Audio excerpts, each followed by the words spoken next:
Hola amigos, soy Ricardo Grosona en este subprograma Cristonautas, en que estamos haciendo una conversación sobre la historia de la salvación junto a nuestro querido amigo el Padre Hernán Pereda. Padre Hernán, muchas gracias por acompañarnos en este programa.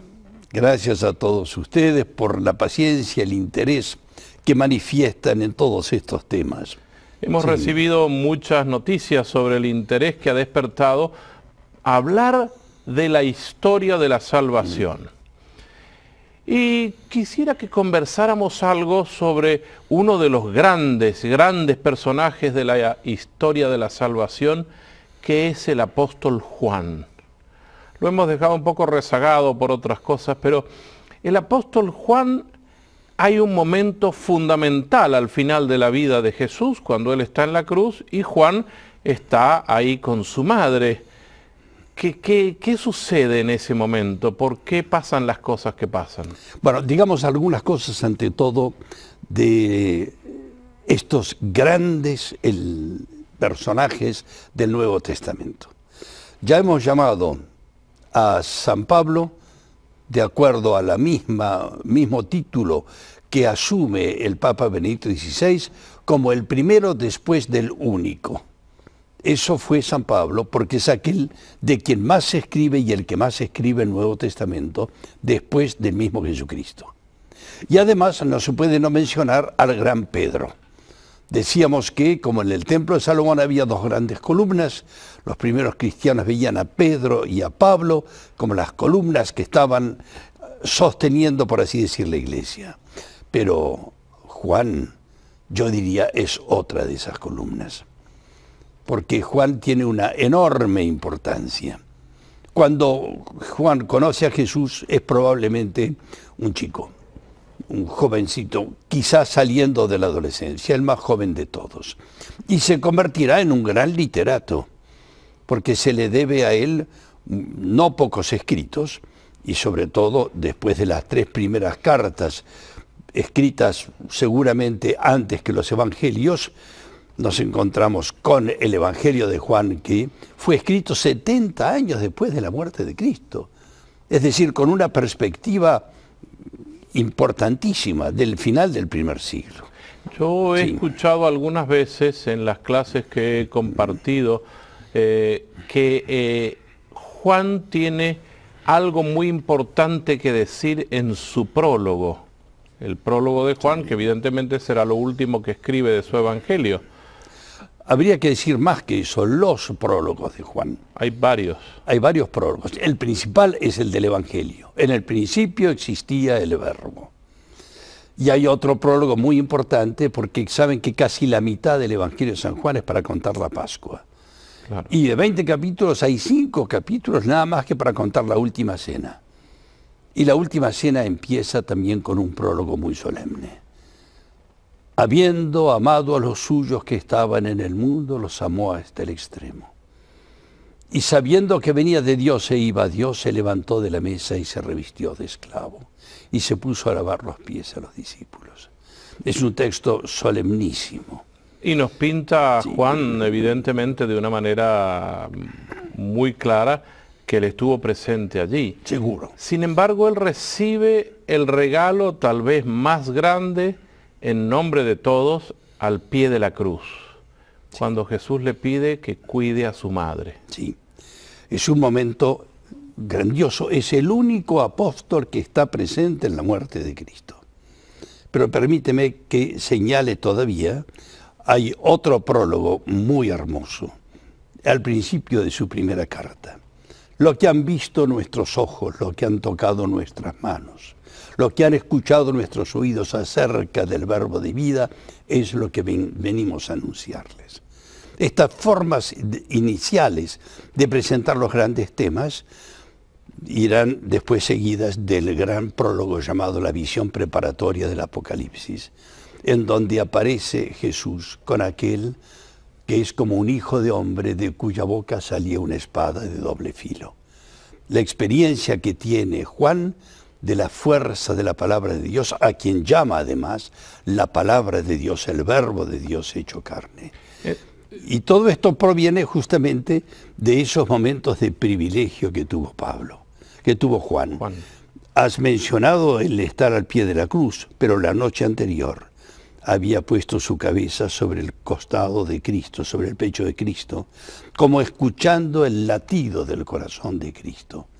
Y ahí es donde nos encontraremos con una figura que es quizás el más místico de los escritores del Nuevo Testamento, y que marcarán profundamente todo Oriente. Porque así como Pablo, como buen romano, marcó Occidente, Juan marcó Oriente. Él funda iglesias después, ¿verdad? Él se va a la zona de Medio Oriente y el Asia Menor. Bueno, sí. Él tendrá una historia siempre vinculada a María y, en efecto, él fue sobre todo el obispo de Éfeso, después que haya pasado Pablo, por supuesto. Y en Éfeso todavía hoy en día se conserva y se venera con un gran amor la llamada Casa de María en la montaña, sobre la ciudad de Éfeso. Y allí es donde Juan pasará gran parte de sus últimos años hasta que es deportado a causa de la palabra de Dios, es decir, de su testimonio de fe. Será llevado a la isla de Patmos, una isla de trabajos forzados, donde escribirá o terminará de escribir el Evangelio y donde especialmente escribirá el libro final del Nuevo Testamento, que llamamos el Apocalipsis. Padre, Apocalipsis también es un género literario, ¿verdad? Sí, por supuesto. Porque en el Antiguo Testamento también encontramos géneros parecidos. Ni más ni menos. Muy especialmente en el profeta Daniel, pero también en Ezequiel. Son visiones de teofanías, manifestaciones de Dios. Y hay como un paralelismo entre el profeta Daniel y este libro singular e importantísimo, que es el Apocalipsis, sobre el que creo que tenemos que decir algunas cosas. Tenemos que hablar porque este programa quería hacer esta presentación de Juan, quien es el autor, es el evangelista Juan, quien escribe sobre este tema al que le hemos puesto nosotros Apocalipsis. ¿Qué significa la palabra Apocalipsis, padre? Esto es muy importante. No tiene nada que ver con lo que la gente opina habitualmente. Cuando se habla de una visión apocalíptica, enseguida pensamos en guerras, en desastres, en catástrofes. La palabra Apocalipsis significa la revelación. ¿Y la revelación de qué? La revelación de la persona de Jesucristo. Otra vez volvemos sobre una palabra que utilizamos al principio de nuestros encuentros, que es quitar el velo, ver más claramente las cosas. Y entonces el Apocalipsis es el libro que nos presentará la visión más grande de Jesucristo. Me gustaría que esto lo tuviéramos muy en conjunto y muy en claro, porque con otro género literario vuelve a hablarse del mismo tema que es Jesús, el Cristo, el Señor de la historia, ¿verdad? Así. Con una particularidad. Cuando hablamos del misterio de la resurrección, dijimos que la resurrección no aparece como un gran acontecimiento con grandes titulares, sino como un rumor que va corriendo. Ahora, esto hay que matizarlo, porque con razón algunos autores modernos, actuales, llaman al Apocalipsis el Evangelio de Jesús resucitado. Y aquí es donde efectivamente se presenta con una visión fascinante, impresionante, a Jesús vivo, definitivamente vivo, en la gloria de su propio reino. Padre Hernán, lo que me acaba de decir, y creo que para todos nosotros que estamos escuchando, es una revelación muy nueva. Es decir, todo el mundo piensa en el Apocalipsis, en los desastres, las guerras, las pestes, y eso de la visión apocalíptica, que se va a acabar el mundo, que todos vamos a sufrir, que se va a quemar el... Bueno, lo que sea. Es decir, pero esto que usted nos dice, el mundo tiene una visión de Cristo resucitado. O sea que el Apocalipsis es el Evangelio de Jesús resucitado. Sí, y entonces, ¿cómo se presenta? Y esto es muy importante. El Apocalipsis no es solamente el libro de lo que pasará. sino que es un resumen de toda la historia de la salvación. A ver, padre, esto me parece interesantísimo. Sí. El Apocalipsis, mucha gente cree que es una profecía para un futuro cercano o lejano y no sé, es decir, mucha gente ha hecho, inclusive en algunos grupos cristianos, toda su vida alrededor de las revelaciones. De hecho, en inglés el libro se llama el libro de las revelaciones. Y piensan que simplemente es un futuro. Estamos hablando de el futuro, no estamos hablando del futuro. Sí, hay cosas que pasarán y están dichas que pasarán, pero hay otras cosas que se ve claramente que ya han pasado, más aún. El corazón de todo el libro del Apocalipsis, el capítulo 12, se refiere al dragón que quiere devorar al hijo de una mujer o de la mujer.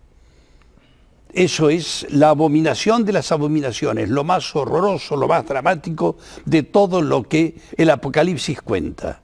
Y digámoslo, eso no es algo que pasará, sino es algo que ya ha pasado, que es la muerte de Jesucristo. Como decíamos hablando en el momento mismo de la pasión, el deicidio, los hombres que son capaces de matar a Dios y un Dios que en su bondad, en su misericordia increíble, se deja matar como para decirle a los hombres, hagan conmigo lo que quieran, pero despiértense, dense cuenta que ustedes también dioses son. Y entonces, eso sí, al Dios no se lo puede matar. Se puede haber matado el cuerpo de Jesús por un momento, pero Él es la vida y la vida no puede morir. Y ahí es donde tenemos que ver que estamos hablando de una visión final de toda la historia de la salvación. Y el libro del Apocalipsis, permíteme insistir en esto, no es solamente el libro cronológico del final, no, es un resumen total. Del mismo modo como el Génesis, primero de los libros, en sus 11 primeros capítulos, es una gran apertura, una obertura, un principio, un atrio preparatorio a la historia. Esta es una gran visión del cierre de la historia. Así como el Génesis prepara la historia, el Apocalipsis cierra la historia con Jesucristo. Diciendo una cosa del fundamental: soy el alfa y la omega, el principio y el fin. A ver, ¿por qué usamos esas letras en griego? La letra alfa y la letra omega, que inclusive yo me acuerdo cuando voy a la vigilia del sábado de gloria que presenta al domingo, precede al domingo de resurrección, en el cirio pascual están esas dos letras griegas. ¿Por qué, padre? Porque son la primera y la última letra del abecedario, o del alfabeto, mejor dicho que nunca, griego. Y entonces, cuando se habla de que Jesús es el alfa y la omega, se está diciendo, en Él está todo dicho. Porque las palabras se dicen a través de las letras del vocabulario y también del alfabeto. Conozco una editorial que se llama la editorial de las 29 letras. ¿Por qué? Porque con 29 letras se compone toda la palabra y todo lo que se puede contar. Y entonces del alfa y la omega significa que está precisamente poniéndose uno ante todo lo que se puede decir de Jesucristo. Es decir, el misterio de la palabra encarnada, eso sería el alfa y el omega, el principio y el fin de toda la historia. Exactamente. Y esta es una primera gran revelación, decir que Él es el alfa y la omega. O sea que Jesús como Dios estaba presente desde el principio y culmina la historia. Por eso su relación con el Génesis, que es el alfa y ahora la omega, pero Jesús lo abarca todo. Y es el libro de Jesús resucitado, es decir, del triunfo final de Jesucristo. Pero un triunfo, que hay que decirlo enseguida, no es un triunfo a la manera de un guerrero que extermina a los demás, sino que conquista a los demás, que atrae a los demás, más aún, que establece, ese es el triunfo, una boda final. Yo he escuchado hoy en las clases que hemos visto de la visión bíblica, de todo esto, que el Apocalipsis está narrado como una gran liturgia o una gran ceremonia. Pareciera que está describiendo una liturgia. ¿A qué se debe esto? Que justamente el libro del Apocalipsis es una preparación, un camino hacia las bodas eternas de Dios con la humanidad. Eso que ya hemos insinuado y hablado en los profetas, especialmente en el profeta Amós, que es la preparación después al Cantar de los Cantares, en los libros de sabiduría, Dios el esposo de la humanidad, ahora se concreta en las bodas finales. Y entonces hay que ver que en este libro de bodas, aquí tengo que hacer referencia a esto que es un trabajo que inspiró un poco todo el conjunto de las aplicaciones que utilizamos. En el esquema final del Apocalipsis nos encontraremos con los himnos de alabanza en el camino hacia las nupcias. Aquí justamente es donde encontramos que se trata de una gran liturgia. La liturgia final que da sentido a toda la existencia de la humanidad. A pesar de los desastres y los horrores, cuando decimos que es una revelación, decimos que el esposo y la esposa ya no tienen velos y llegarán a encontrarse en su plenitud en las bodas finales. Y podríamos decir, aclarando o anticipando algo, el esposo es la segunda persona de la Trinidad que se encarna en el seno virginal de María, es Jesús de Nazaret, que es el Señor, es el dueño de la historia y de la vida, y se desposa con la humanidad. ¿A eso se refiere? Sí, con la particularidad de que esa humanidad es llamada la Iglesia o las iglesias. Porque aquí hay que decir enseguida que para leer el Apocalipsis hace falta tener algunas claves de lectura. Ustedes saben que la palabra clave significa una llave. Eso, nos gustaría muchísimo que nos diera al menos una llave para entrar al Apocalipsis, que sí. Muchísima gente no quiere entrar porque le tiene terror, pánico. Claro, sin la llave uno no puede enterarse de lo que hay adentro. Y entonces hay algunas claves. Una de las claves son los números. Y los números, está el número 1, está el número 3, está el número 6. Y a ver, empecemos por el primero. 7. El número 1. Número 1 es la unidad, la unicidad de Dios. Número 1, en el Apocalipsis, cuando ustedes vean el número 1, nos estamos refiriendo a la unidad y a la unicidad de Dios. El monoteísmo fundamental. El monoteísmo, es decir, creemos en un solo Dios. Una secuencia de toda la Biblia. El número 3, Padre. El número 3 es muy importante porque es el número trinitario de Dios. Y que al mismo tiempo, lo comentaremos enseguida después, está unido a otro número que no tiene nada que ver, que es 3 y medio. 3 y medio. 3 y medio no tiene nada que ver con el 3. Tiene que ver con la mitad del 7. Aquí hay que decir una cosa enseguida para entender estas claves. Los números en la Biblia entera, pero muy especialmente en el Apocalipsis, no son números en el sentido aritmético o matemático, sino que son más bien como una calificación o una clasificación. Nosotros, al menos en la cultura que nosotros conocemos más, y especialmente en el mundo latino, solemos poner notas a los trabajos que hace un alumno en el colegio. Y normalmente se pone la calificación de 1 a 10. Ellos no calificaban de 1 a 10, ellos calificaban de 1 a 7. De 1 a 7. Y el número 7 era el número de la perfección. Es el número de Dios. Cuando nosotros nos referimos a que estamos leyendo en el Apocalipsis, el número 7 quiere decir que está refiriéndose específicamente a la perfección, a la totalidad, a Dios. Porque tiene una particularidad el número 7, que de los números pequeños es aquel que solamente se puede dividir por sí mismo o por 1. Y entonces eso hacía un número único, el 7. Claro, yo quisiera que hiciéramos como un paréntesis. Amigos y amigas, cuando nosotros leemos las Sagradas Escrituras, tenemos que recordar que esto fue escrito muchos siglos, pero muchos siglos atrás, con una cultura totalmente distinta. De la nuestra. De la nuestra.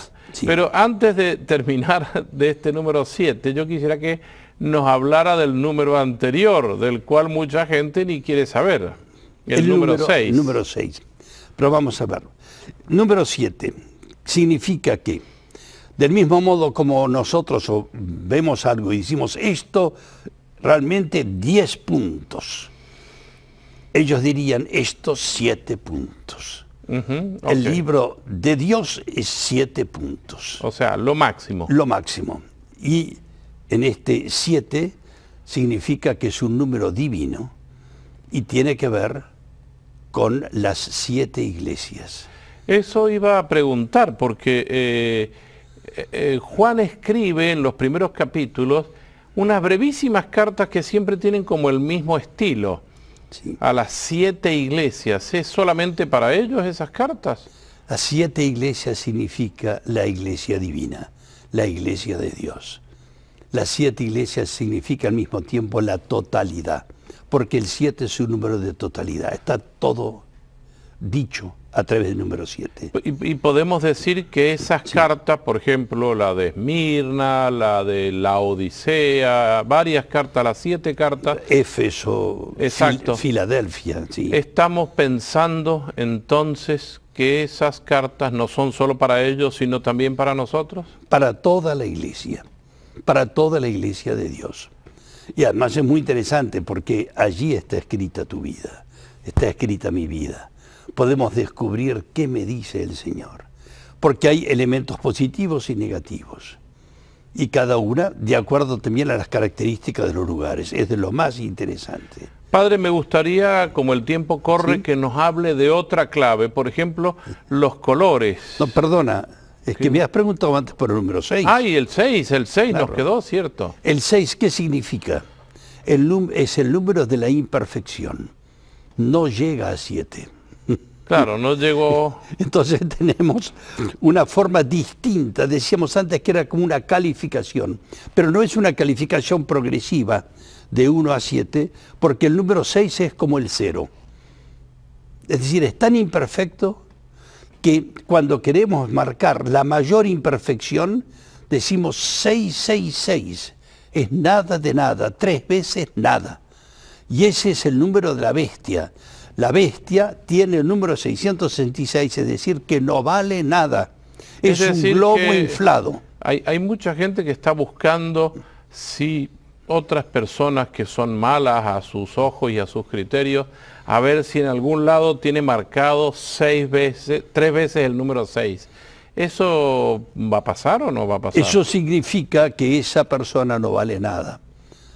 Cuidado, nadie tiene derecho a darle a otro un juicio, porque eso lo puede hacer solamente Dios, pero no se refiere a los hombres, sino que se refiere a la realidad de la bestia que quiere comer y tragarse a la iglesia, que es el dragón de las 7 cabezas y de los 10 cuernos.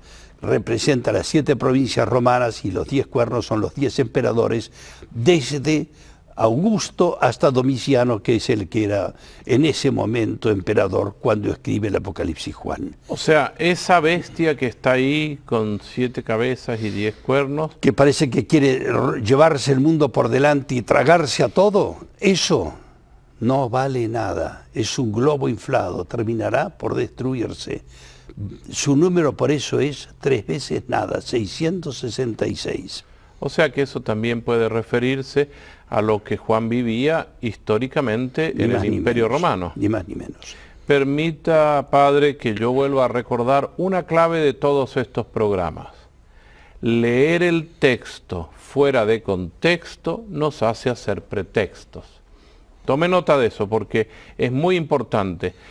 Padre, ya que estamos hablando de números, quiero robarle un segundo y decirle, en mi casa golpea la puerta muchísima gente diciendo, oiga señor, usted sabe que solo se van a salvar 144.000 y que está en la Biblia y está en el Apocalipsis. Ese es otro número importantísimo, que es el número 12. El número 12 tiene la particularidad de que se divide por 2, por 3, por 4 y por sí mismo. Y entonces es un número que habla de algo completo. Y esto multiplicado al mismo tiempo por sí mismo 12 por 12. 144, y multiplicado por 1000, quiere decir una enorme legión de salvados. Es el número de lo máximo, nadie es capaz de contar hasta 144.000. Y entonces es un número incontable. Pero es no decir, es que se trata tenemos que aclararle, y antes de cerrar, porque nos quedan unos pocos segundos, 144.000 es un número que significa una gran multitud salvada por Jesucristo. Padre, es todo lo que tenemos que decir, sí, pero a mí me gustaría que nos centremos finalmente en este capítulo 15, donde hay una mujer revestida de sol que aplasta la serpiente. ¿Qué nos puede decir de esto? Bueno, es la mujer que quiere tragarse el dragón, quiere tragarse el hijo que nace de ella. Esa mujer se la aplica como la Virgen María porque es el prototipo, pero no es una visión mariana ante todo, sino una visión eclesiológica. Esa mujer que una vez que ha dado a luz su hijo y fue arrebatado al cielo, es decir, la ascensión de Cristo, después de haber venido, lo quiso tragar en cuanto que lo quiso matar, pero como es la vida resucitó y se fue al cielo, la mujer es lanzada al desierto. Desierto, Éxodo, es decir, la historia. Ella va a seguir el camino de la historia, en esa especie como de soledad. La mujer somos todos nosotros, la esposa de Cristo que va viviendo a lo largo de los tiempos. Y aquí hay simbolismos también muy hermosos, con sus aspectos dramáticos indudablemente. Evidentemente que este tema, Padre, es apasionante, y yo los invito a que leamos con claridad el Apocalipsis y con estas nuevas claves de lectura que nos ha dado el Padre Hernán. Amigos, les recuerdo que hay una aplicación que pueden ver en pantalla donde todo este trabajo está hecho gratuitamente para ustedes. Y bueno, no se vayan porque vamos a seguir con estos programas de Cristonauta. Padre Hernán, muchas gracias. Quedan tantas cosas por decir. Algún día, si Dios quiere, lo realizaremos. Escríbanos, póngase en contacto con nosotros. Seguimos en contacto, Dios los bendiga.